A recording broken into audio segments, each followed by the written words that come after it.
season of all things spooky and gruesome is once again upon us, and what better way to celebrate than indulging in some horror games? The fine folks over at Red Martyr Entertainment were nice enough to grant me an early look at their latest project, Sveti Kotar, a psychological horror story presented in the form of a traditional point-and-click adventure. Now, having grown up playing classics like Monkey Island and Gabriel Knight, I was pretty excited to dive into this. Throw some creepy themes into the mix and you've got my full attention.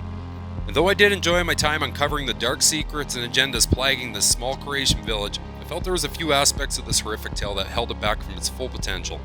The premise is pretty straightforward off the start. Two men are in search of a relative who's gone missing somewhere within the ghostly community. It's not long after that a series of gruesome events are revealed, with all evidence pointing to this relative having some means of involvement.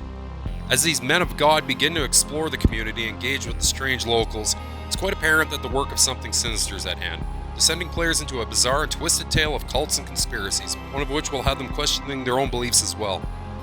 Sticking with a traditional point and gameplay format, players will find themselves spending the majority of their time interacting with numerous items, environments, and engaging in a heavy amount of dialogue as well.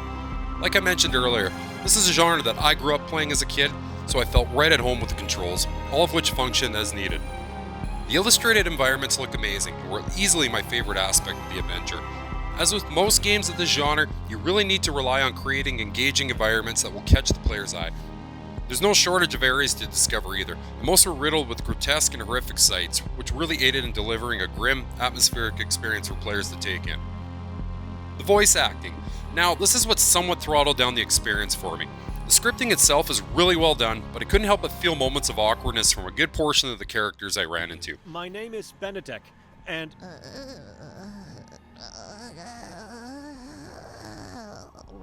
I mean, the atmosphere of the game as a whole is a very dark and horrific tone. Unfortunately, more times than not, it felt it could quickly crank down the suspense and make for some downright odd moments, especially during some of the more intense encounters regarding the plot. For the most part, I enjoyed uncovering the dark secrets this cult-plagued community had hidden in its shadows. Visually, it looks fantastic, and I can appreciate the amount of detail injected into the environments.